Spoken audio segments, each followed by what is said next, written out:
So big welcome to everyone, and again, if you'd like to chant along, the Sunday resources are in the chat. You can open that document up, and at the bottom of the document is the Suffusion with the Divine Abidings chant.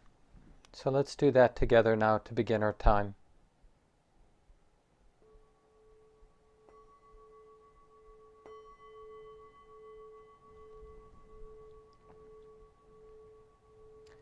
I will abide, pervading one quarter, with a mind imbued with loving kindness, likewise the second, likewise the third, likewise the fourth, so above and below, around and everywhere, and to all as to myself, I will abide, pervading the all-encompassing world, with a mind imbued with loving kindness, abundant, exalted, immeasurable, without hostility and without ill will. I will abide, pervading one quarter, with a mind imbued with compassion, likewise the second, likewise the third, likewise the fourth, so above and below, around and everywhere, and to all as to myself, I will abide, pervading the all-encompassing world, with a mind imbued with compassion, abundant, exalted, immeasurable, without hostility and without ill will. I will abide, pervading one quarter, with a mind imbued with gladness, likewise the second, likewise the third, likewise the fourth, so above and below, around and everywhere, and to all as to myself, I will abide, pervading the all-encompassing world, with a mind imbued with gladness, abundant, exalted, immeasurable, without hostility and without ill will. I will abide, pervading one quarter, with a mind imbued with equanimity, likewise the second, likewise the third, likewise the fourth, so above and below, around and everywhere, and to all as to myself, I will abide, pervading the all-encompassing world, with a mind imbued with equanimity, abundant, exalted, immeasurable, without hostility and without ill will.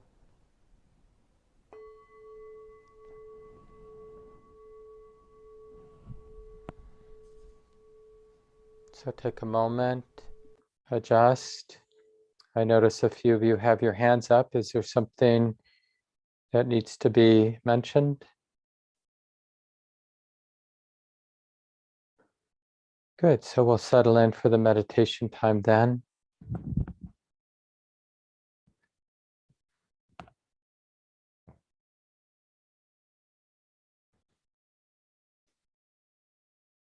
And we've been reflecting on freedom these last weeks in January, and we'll continue for a few more weeks in February.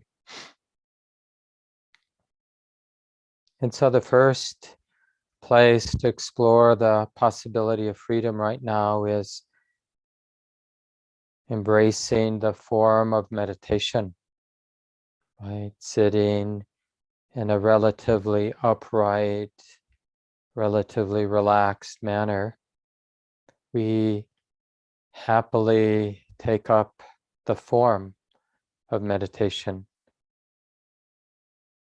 softening the body, sensing the spine and the lengthening of the spine and the head balanced on the spine,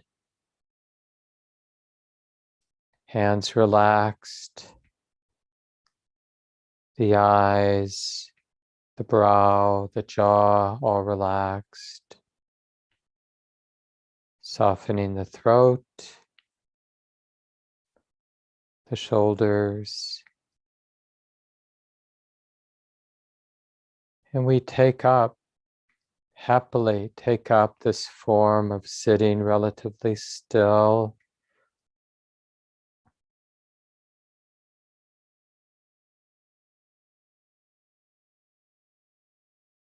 We happily take up the training of non-distraction or present moment awareness.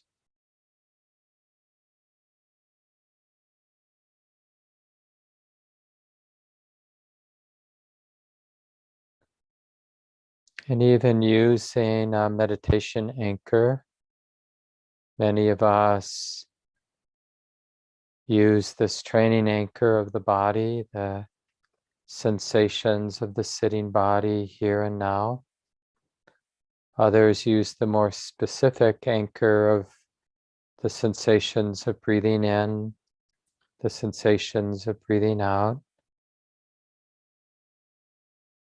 And these training anchors are simply there to support this intention to be present, to be aware that it's like this now.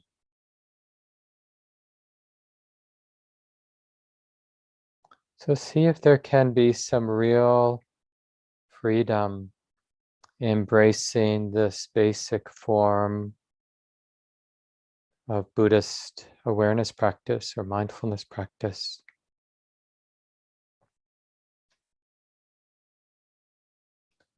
Eyes can be slightly opened or they can be lightly closed, either way.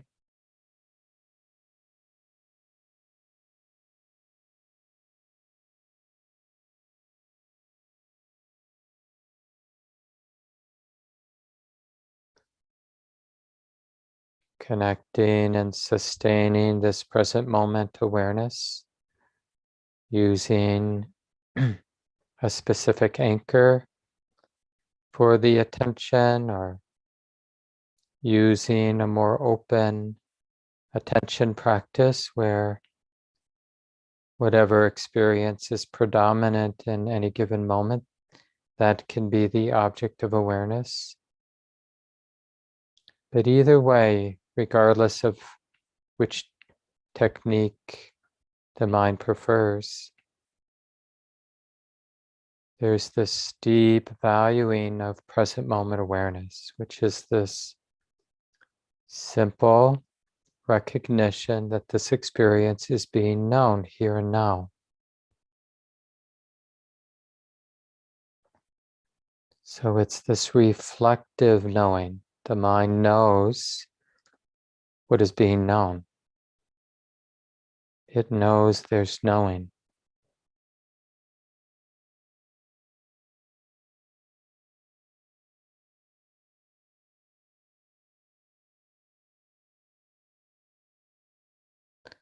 And whenever the mind, because of the habits, gets lost in thought, caught up in some kind of worrying or planning or remembering or comparing or problem solving.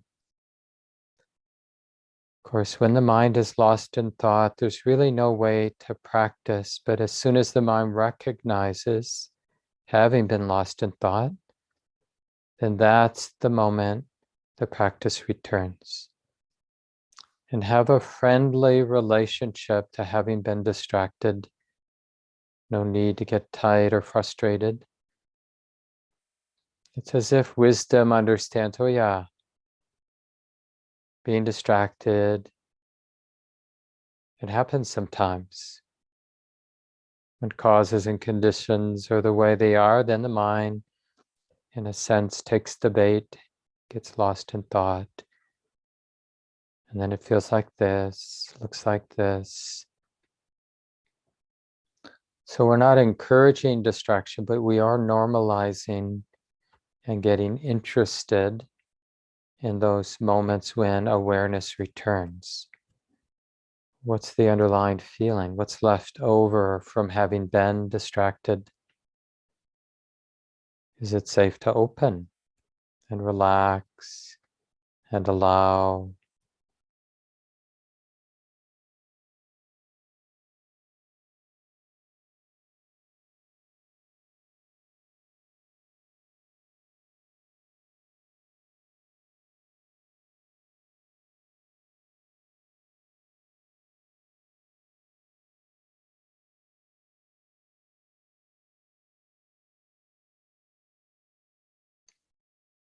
And I encourage folks to bring some wholesome devotion to the form, sitting in a relaxed, relatively still, upright manner, deeply valuing present moment awareness, using a training anchor as a support to cultivate the continuity of present moment awareness. Be willing to begin again and again. And to be grateful, as frustrating as it might be, to sustain present moment awareness, to be really grateful for the form that we have.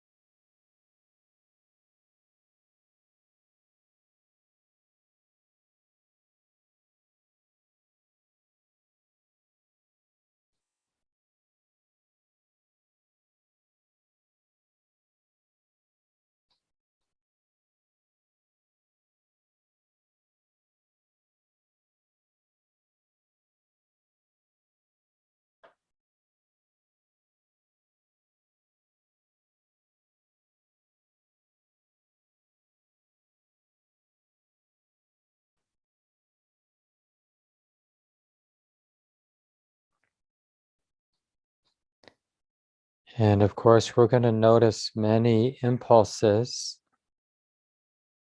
to think and worry and plan. But notice the freedom in not having to take up those impulses,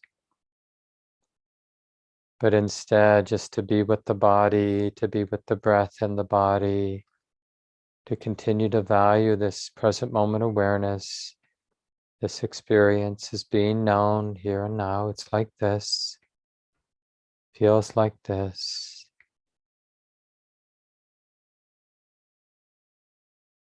So we're willing to be secluded from all the tendencies, the impulses of the thinking mind. Just let that all happen in the background, realizing we don't have to give it attention. We don't have to be afraid of it. We don't have to repress it.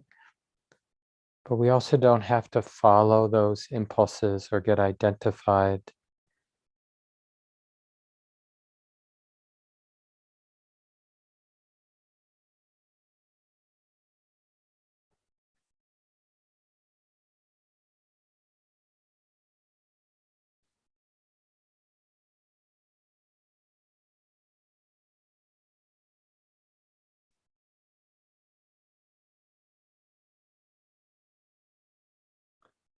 And we realize that questions the mind generates, they don't have to be answered.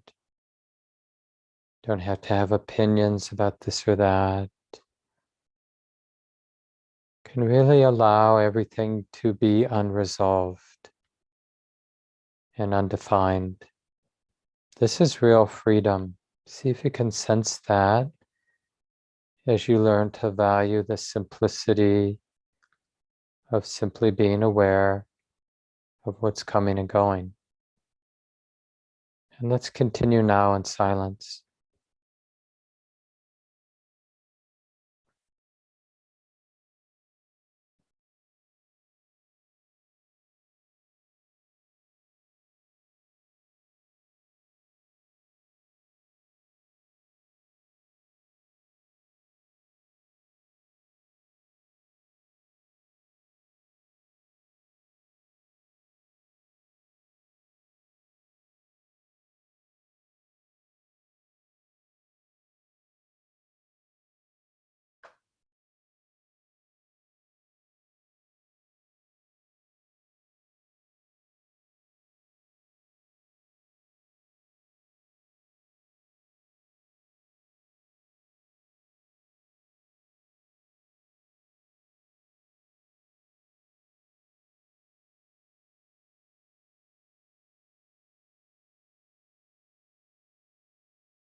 Remembering we're cultivating a value for present moment awareness and a willingness to begin again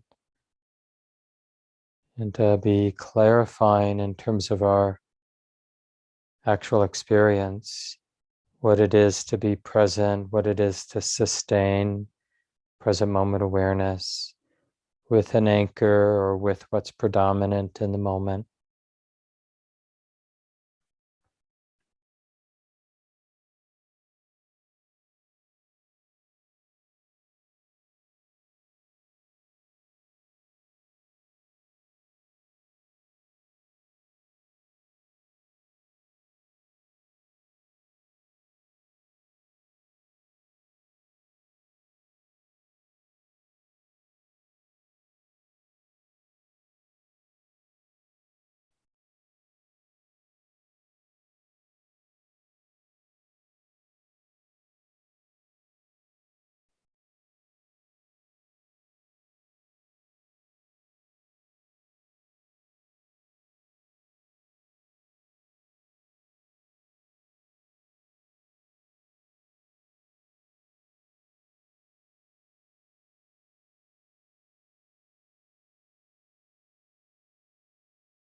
And for the last few minutes, we'll continue to practice letting go and letting be, and really experiencing and valuing simplicity. So for now, for these few moments, we don't actually have to be in relationship to our thoughts, thoughts about the world, thoughts about our responsibilities. That it's probably okay, safe, and even liberating and wholesome to temporarily let go, to let things be really simple, to abandon the chronic sense of being somebody who has to do something, even somebody who has to practice.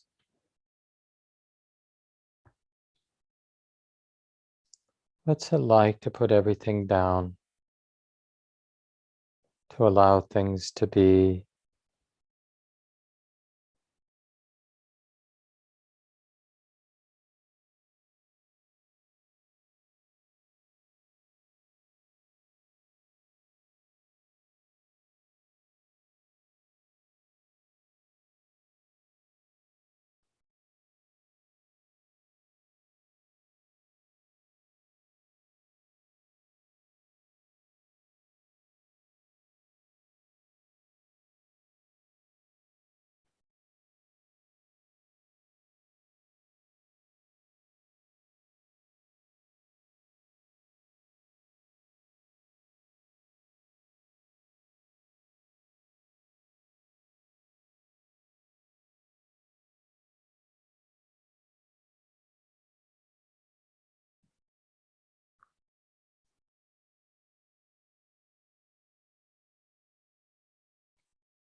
And perhaps even sensing, intuiting the open or empty space here and now, space of the present moment, this knowing space, silent space. Can it be okay for everything to be so simple and quiet and peaceful? Is that okay? And just explore, each of us, just exploring this space where the mind has released its dependence on this and that.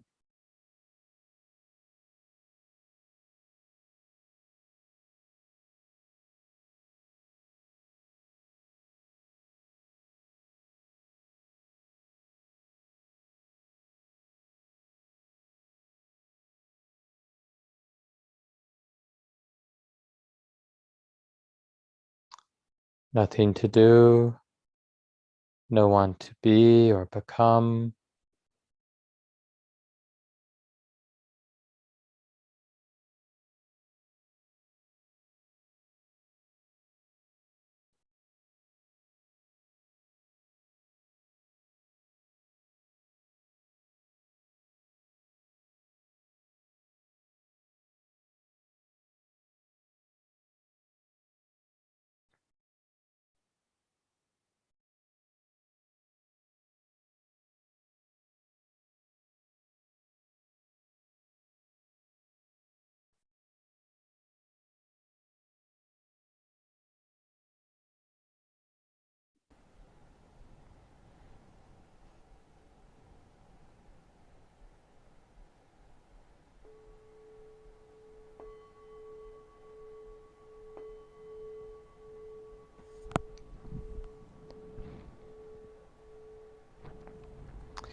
And we can take some time and stretch or adjust the body as you might need to.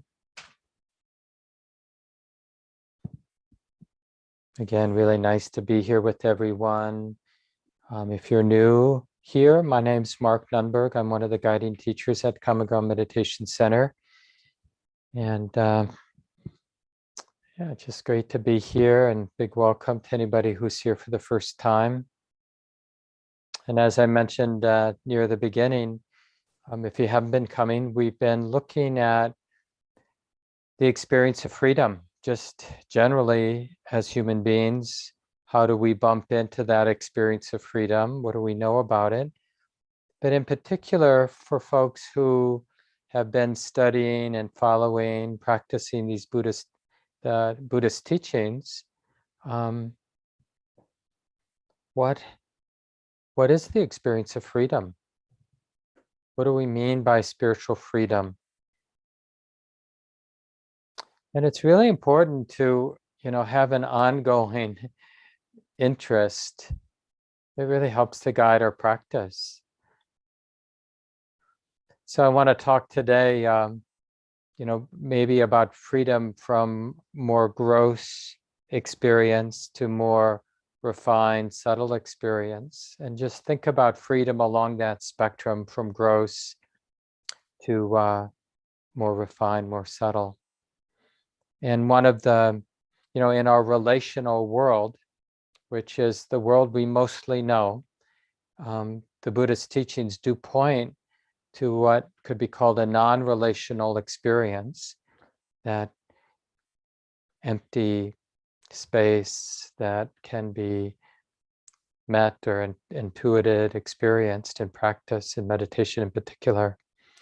But mostly we're in a relational world, and we're relating to our thoughts, we're relating to our emotions, we're relating to sensation, we're relating to each other all the time. We're in relationship.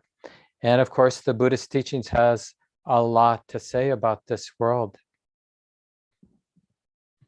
And I try to give a sense, like one of the ways to relate to this ordinary world of experience, sense experience, is to skillfully use form or restraint.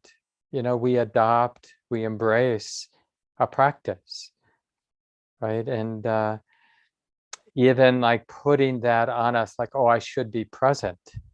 Well, that's, we can, and maybe we do experience that as oppressive at times, like, oh, I got to be present. I can't just allow myself to be distracted or allow my mind to wander. But partly what we're discovering in this world is really valuing these forms that we can pick up. And what motivates us, of course, is when we see what happens when our mind and other people's minds aren't using a skillful, wholesome form. And instead, it's basically the mind, my mind or your mind's habits being played out in real time, set loose upon the world. And then we get a world like we have, right? We have a world where there's a lot of ignorant habits that have free rein, and a lot of greedy habits that have free rein, and a lot of aversive habits of mind that have free rein. And as orderly as our world may seem, there is tremendous suffering. And that suffering, to a large degree, arises because us humans were afraid, or we haven't learned the value of training the heart, of this liberating, I'm going to say that provocatively, these liberating practices of restraint. Because that's the thing, when we show up in this world, we show up with a lot of habits of mind. And a lot of those habits arise out of greed, hatred, and delusion. Not all of them, but a lot of them do. And so our option is to just let those habits move and express themselves, and we act them out in the world, causing ourselves and others harm, or we practice some skillful form of restraint. And this is, the world of morality. It never works perfectly, but it's so much better. It's like one of the shadows, not just in Buddhism, but I think in general in spiritual practice, is we see how messy the world is. Those of you who aren't in Minnesota, we've had another recent shooting of a young Black man with a no-knock warrant. Police opened the door and within 9 seconds had shot this person. Amir Locke is the person's name. And if you watch the video, it's I don't know if you're like me, the one clear thing is the response, at least that arose in my heart: this should not happen. It shouldn't be this way, that this sort of thing happens, that a young adult with a license to carry a gun, being surprised in the middle of the night, gets shot within 9 seconds. Now, I know things are always more complicated than any simple story, but this is the world we live in. This is the relational world we live in.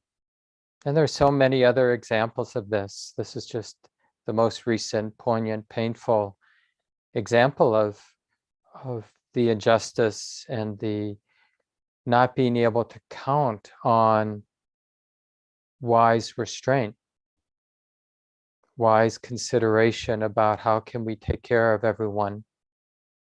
How can we take care of everyone in a way that doesn't oppress, doesn't take advantage.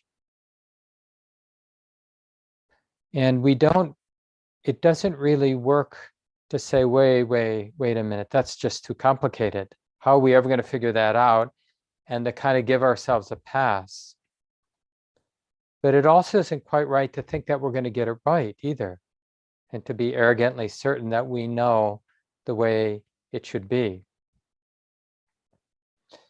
And it really kind of brings us to this point, and it's why in the handouts today, I put in the chat, I'm assuming everybody saw that link for the Sunday resources. I put 2 articles that I thought we could discuss today and then also next week. One is from Gail Fronsdahl, a wonderful teacher on the West Coast at Insight Meditation Center and Insight Retreat Center, just in the South Bay of San Francisco area. And the title is The Relational and the Non-Relational Dimensions of Buddhist Practice. I recommend you take a look at it. It's not very long, and it really talks about this spectrum of practice. And I'll kind of introduce it in just a moment. But there's this other article I want to just mention that's there too. And this is by Ajahn Sundara. She's one of the senior nuns, Buddhist nuns at Amaravati in England, one of the Western monasteries that Ajahn Sumedho started. Ajahn Sundara, I think she's been a monastic for, probably at least 35 years, I'm guessing now. Something like that, though. And I have had the good fortune of meeting her a long time ago and just found her teachings quite useful. And this article is titled Freedom in Restraint. And it really talks about let me just put here's the Sunday resources again, if someone didn't get it. And it just talks about this place, being a monastic, and for, monastics, there are all kinds of rules that they follow around their speech, around their possessions. A lot of they don't use money. And so they're dependent on people feeding them. They can't even store food overnight, with the exception of some medicines. So they're dependent on somebody feeding them every day. They have very limited possessions, just a set of robes and a bowl and some toiletries and a few other study materials. And so just a way of understanding and appreciating these different forms. Now, all of us, I'm guessing, are lay people, but we also have forms that we can pick up, like the 5 precepts. That's one of the articles that is there. It's just Common Ground's refuge and precept ceremony, and just taking these precepts as a way, as like a container for our lives. I undertake the training to refrain from killing and harming living beings. Now, it doesn't mean we're going to be completely successful at that, but it kind of slows things down or brings a spotlight, illuminates different places in our life. I noticed this morning, I think it was, when I was brushing my teeth, there was a fruit fly sort of buzzing around. And I noticed right there in my mind, the intention. I bet if I was quick, I could catch it and kill it. And I normally don't do that, and I didn't do it this morning either, but that intention is still there to want to get rid of it, even if it involves killing it. And it's really nice to have taken these 5 training precepts, undertaking the training to refrain from killing, undertaking the training to refrain from taking things that haven't been freely given to me, undertaking the training to refrain from sexual misconduct, engaging sexuality, my sexual interests, in ways that cause harm to myself or to someone else. The 4th is undertaking the training to refrain from using speech in ways that cause harm, like telling lies, or using harsh speech, or gossiping, or even just using a lot of idle speech that takes people's time without asking them. We just keep talking to them. Even that's a violation of that training precept. And then the 5th training precept is undertaking the training to refrain from intoxicating the mind in ways that make it careless. And we can intoxicate the mind in any number of ways. But part of experiencing freedom in relationship, in a relational world, is intentionally undertaking some restraints, using a form. Some of you, maybe even a lot of you, are in an intimate relationship with one or more human beings, or you're raising kids, or you're taking care of some of the elders in your life, and you're in that. And it's nice to sort of, for that relationship, whether it's consciously articulated or not, to have some form, like, I don't do this, or this is the intention behind this interaction. Otherwise, we have that sort of, dog eat dog kind of world where we just do whatever we want to do to get whatever we want to get. And there's no freedom in that world. There's just a lot of fear. Even if we happen to be the strongest and the biggest and have the most power, even then, the Buddha taught, we lie in fear. We lie awake at night in fear because we know everybody wants to knock us off the top of the mountain. They want our power. They want our privilege. So even if we have a lot of privilege, it's an insecure place. So we normally, in Buddhist practice, we maybe don't emphasize this place of freedom as often as we should. And I'll go on to talk about these other levels of freedom, but really these deeper levels, more refined levels of freedom really depend on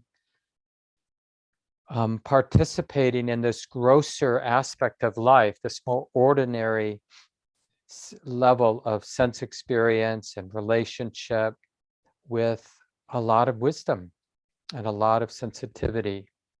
What kind of forms, what kind of moral structures are useful for me in my relationship with food, in my relationship with the people I live with, in relationship with the community I'm part of, and the relationship to the ways that I make money and so I can pay my way. Is it okay to cheat on our taxes or just a little bit? It's sort of like, and a lot of these, we might feel are imposed from above by society, by government, by whatever, people with power over us. But a lot of these restraints and a lot of these forms we take up ourselves. Just like I mentioned in the meditation, and hopefully I really strongly encourage all of us to put aside time every day to create that, let's just be funny or provocative about it, to create that oppressive form. Mark, you're going to sit down for 45 minutes at a minimum every day and meditate. And you're going to sit still, even when you don't want to sit still.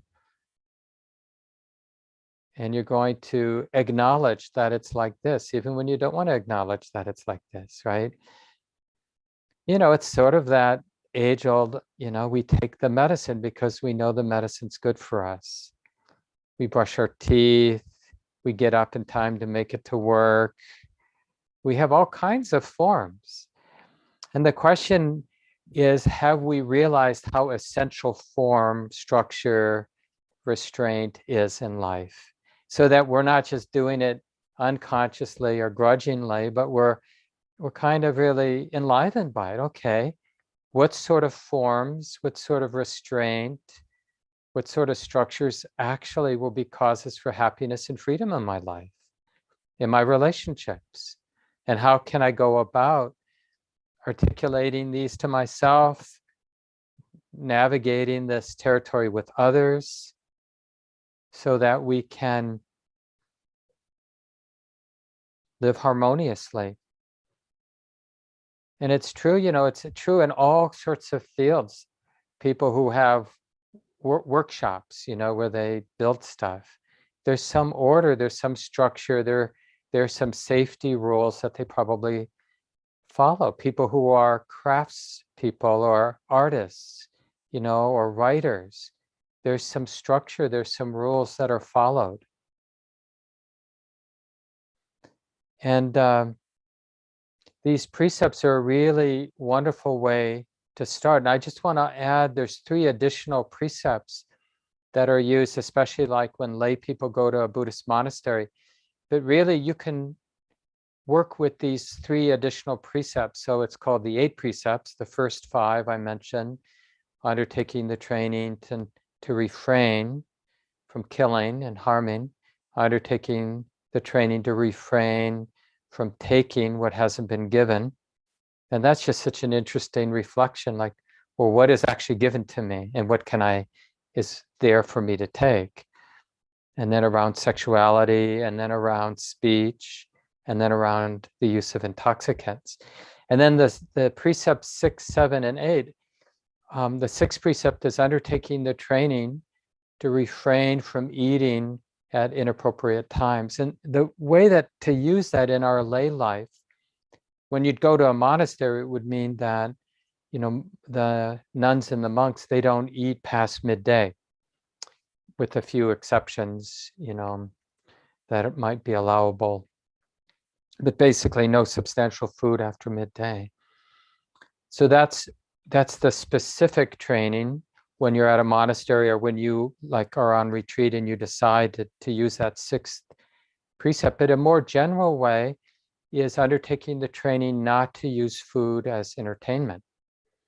Instead, we use food as medicine. So when the body needs nutriment, we eat. And we eat food that would be good medicine for the body, food that our body can digest well, and our food that we can get a hold of that doesn't cause more harm than it needs to cause. So we're conscious of how we eat in ways that isn't just to entertain ourselves. We're bored, and so we're going to eat as a kind of entertainment to fill up the space of our lives. I mean, I do that. I'm not proud of it. And I've learned that it doesn't lead to happiness, but the habit's deep. And I notice that habit where the mind really feels like it needs some entertainment, and food seems the most easily available entertainment. So we go to the fridge and we find something interesting to do, interesting tastes, interesting things to chew, interesting things to swallow. And then we deal with the consequences of that kind of entertainment. So that's an interesting training to take up, to use food as medicine, use drinks as medicine, not as entertainment. And it isn't like right and wrong. It's really, the precept is there to illuminate experience and not to be good, but to learn how to be more happy and free, right? We're exploring the use of restraint, of structures and framing and practices as a way to experience a more resonant happiness and freedom. So consider how you might do that around food. Then the 7th precept is undertaking the training to refrain from adornments and entertainments. Basically, it's a little bit more elaborate in how it's written, but it's basically any kind of participation or engagement with entertainments or with adornments, wearing a nice watch or jewelry or nice clothes or nice makeup or nice hat or nice, whatever, and even you could think of cars and other sort of branding items, things that we collect around ourselves as a way of branding ourselves or creating an identity. In the same way that we use clothes and other adornments, entertainments. I went to the opera yesterday or something like that. And it's a way, so how we use that stuff as a way of inflating or building or maintaining a sense of self versus using entertainments and adornments as a medicine to sort of help us live our life in a wholesome way, right? Because we need some of that, maybe. What someone might call entertainment might actually be quite edifying. We might learn a lot. I've been deeply moved by books and movies and conversations and other forms of art in ways that feel very much part of my practice, my spiritual practice and awakening process. So clearly it's not about, saying no to entertainment or saying no to clothing or other sort of things that we dress ourselves up with, but just being interested about it. Is it a cause for more freedom in my life? Or is it a cause for more oppression in my life? And I'm sure, hopefully, everyone knows that experience where the possessions that we have and the interests that we have end up being really oppressive. Oh, my favorite musicians are in town. I have to go see them because that's who I am. I'm the person who goes sees these people when they're in town performing. And it can end up being a real weight on our heart, like to define ourselves anyway, however we might. I'm the person who always dresses this way or who presents in this way. So that means I've got to find these sorts of clothes because that's my brand. That's the identity I feel comfortable with. And again, I'm not claiming to be beyond the sort of neurotic need for entertainments and the neurotic need for branding. I feel very much in the push and pull of this. But I find it really interesting. And I find it a really important part of my practice to kind of be interested in that. and to learn how to sense the freedom in restraint, the freedom in simplicity, the freedom in contentedness. And then the last of these additional precepts, that the first 5 are not really optional. Like if the Buddha would basically say, if you're interested in following these teachings, it doesn't really make sense unless you train with the first 5 precepts. And then the second 3 are sort of additional precepts to take up for periods of time, especially for us lay people. For people in the monastic practice, these 3 additional precepts get further articulated with a couple hundred more rules. So both the nuns and monks practice with more than 200 rules, which are a lot of those additional rules are basically these 8, but broken down into more detail, basically. So then the 8th precept is undertaking the training to refrain from high and luxurious seats. And it kind of means like not using sleep as entertainment, not using comfort as entertainment. It doesn't mean we can't sit on a comfortable chair. It just means we want to be aware of what we're doing. And a lot of times we're sort of acting out some addiction to comfort. So we adjust and we get comfortable, and then we get a little uncomfortable, or we even anticipate getting uncomfortable. So we make another adjustment, and then another adjustment, and then another little cold, we zip up, a little warm. And of course, all these adjustments and all the seeking out of comfort isn't it in itself bad, but to the degree that it absorbs us and becomes kind of a lifestyle. And I'm sure I'm not alone in seeing this. I remember I did a lot of backpacking in my early 20s, and I did a lot of it with a couple dear friends, and I was sort of known as the person who was extremely sensitive to being comfortable. And I kind of see it as a side effect for meditation practice. We get more sensitive. And then, so of course, we're going to be sensitive to whether we're comfortable or not. Too warm, too cool, how to, where we're going to cook dinner when you're backpacking, where's just the right rock to lean against, and what about the wind? Oh, we want sunshine on us because it's cold, or we want shade, or endless. It doesn't end. And it's just interesting for us, like when we undertake this 8th precept, it's really seeing the limitations of needing to be comfortable. It's a discomfort to need to be comfortable, right? It's stressful to value comfort above all else. And it's liberating to be okay with discomfort. To be able to know, yeah, this is unpleasant, but I don't have to add to like right now, this room was 45 when I came this morning, because the office space where the teacher office is here at the city center, there's no basement underneath. And so when we turned the garbage room of the restaurant, which this used to be, into a teacher office, we insulated it well, but it doesn't really hold heat on these cold days, especially when the heat's turned down at night. So you come in and it's freezing. So now my feet are cold. And so what's our relationship to these discomforts?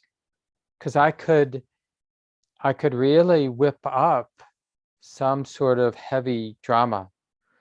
Like even, we need to change this. We need to put in-floor heat in this room, and we need to raise the money for that, or we need to, all these sort of things that might actually lead to more comfort down the road.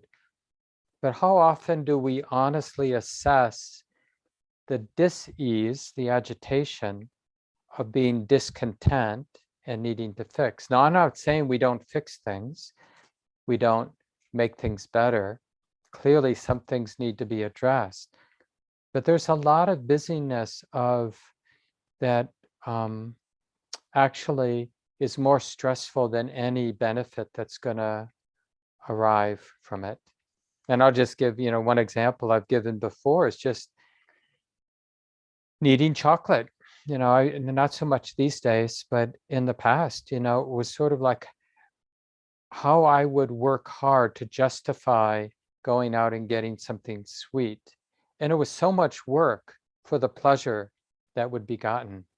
And yet, that addiction to comfort or that addiction to pleasure was such that the mind sort of took the bait over and over again, day after day. And this is very oppressive. So, the point of the talk and the next few talks, when we're looking at this spectrum of freedom, so the freedom in the relational world. Next week, I'll talk more about what does freedom look like in relationship to other people, in our just ordinary relationships. But just even now, in terms of sense experience, given that we're sensitive, given that we have our likes and dislikes, we have our preferences, there's nothing wrong, can't get rid of preferences. What does freedom look like? And in a way, we never will find perfect freedom without deep insight, but even on just this level of ordinary freedom, ordinary contentedness, ordinary ease in a sense world where we have our likes and dislikes, what actually is working for us, what isn't working for us. Where are those places in our lives where we have a lot of that endless looping of addiction, needing things to be a particular way? I tend to be a somewhat orderly person. And so when things are in a disorderly way, it's like part of my mind is like, I can't be relaxed until I put this back where it belongs and this, and then do that. And it's real work for me to see something that in my mind is out of place. And it for me, just to look like the freedom of not needing to get up and move that thing and put that away. And interestingly, if I really get free, not having to fix that thing, then it can be very appropriate for me to go over and take care of that problem, put something away. Because now I'm not doing it neurotically, because I'll be unhappy if I don't do it. I'll be tight if I don't do it. I made peace with it being a mess or being the way it is. And now I'm okay, and I'm also okay moving it. So if it happens to be passing by, then I'm going to put it away. Why not? And it's just an interesting exploration, and it really is in some ways the most accessible way to experience freedom, is to just get interested, what is my relationship to all the experiences around me, all the sense experiences that are available to me. We often imagine that if we had more resources, we'd be happier. But it's really good to, have a few friends that have a lot of resources to realize, the many creative ways we have to create suffering for ourselves. And I'd still prefer to have more resources than less, more health than less health, more money than less money, more good friendships than less good friendships. These things clearly matter. Living in a more orderly world than a less orderly world. I still prefer these things, but I don't imagine that sense experience is going to take care of us.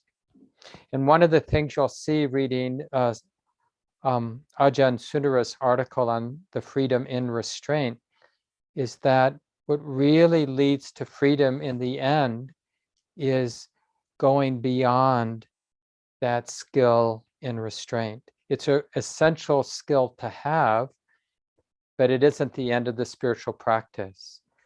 But it's not so easy to continue with deeper practice when we haven't become good students of the skill in restraint.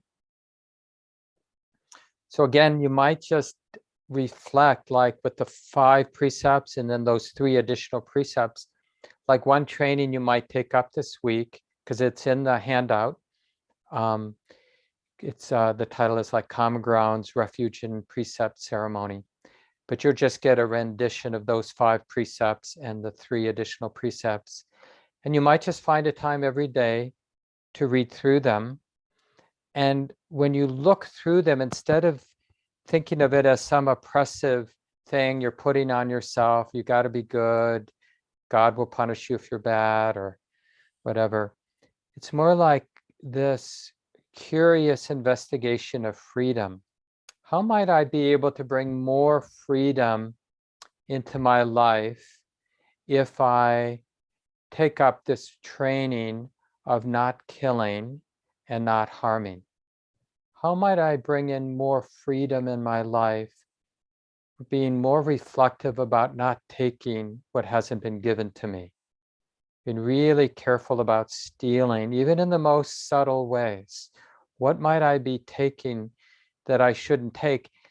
And seeing it and refraining will actually bring in real freedom, real happiness.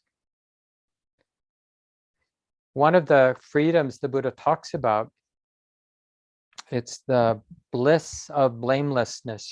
This is the training of sila, is the word we use, virtue, this deep, resonant valuing of non-harming, is when we realize that I can trust my heart.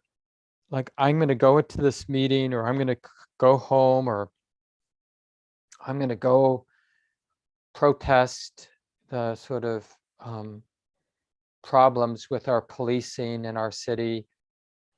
I'm going to go do these things, and I can trust my heart knows the difference between what's skillful and unskillful, and knows how to restrain itself from acting out in ways that's unskillful. There's so much freedom when we can trust that that we have the wise capacity to restrain ourselves from not acting out unwholesome intentions and impulses. That's real freedom. Just talk to somebody who doesn't have that freedom and they act out unwholesome impulses. They over and over again, and sometimes we're that person, of course, we do something stupid that causes ourselves and others harm. And there we do it again, and there we do it again. That's not freedom. That's being oppressed by our habit energies. They're not personal, but they can totally ruin our lives. And some of Common Ground's leaders have been volunteering and teaching in the prisons around in Minnesota and Western Wisconsin for decades now. And they'll tell you, I've done a little bit of this prison work myself, and they'll tell you that the people they interact with and are teaching mindfulness practices to, it was this inability. There was a situation where some impulse gets triggered and the mind acts on it because there wasn't enough ability to restrain, not enough ability to recognize this is unwholesome, unhelpful, this causes problems. And we're not so different from those people, right? We all have unskillful, unwholesome impulses. And as a practitioner, if you don't think you do, I'd really wonder if you're paying attention enough. But eventually we'll get to the point where not that we'll be absent of those unskillful impulses, but the power of restraint will be there to balance the force of those unskillful habits, and we'll feel safe.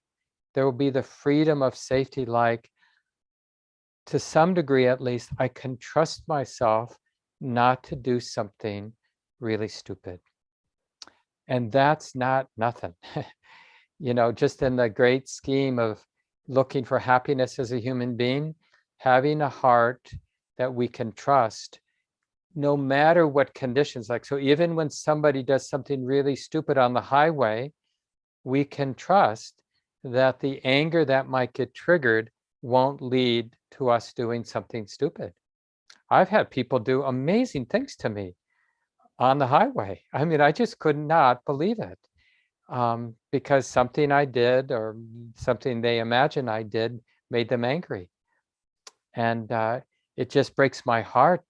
I mean, I'm glad that I didn't get hurt in those situations, but I'm also really, I really care, because I would not want a mind, a heart that impulsive, that they'd be willing to risk their own life, many others, just to get sweet revenge or whatever they imagined they were getting by cutting me off, and doing something stupid on the road. So I need to leave it here. And just a couple of announcements before I say goodbye. But generally, it's good for folks that feel part of the community to get on the weekly email. It's the way that we communicate with our community.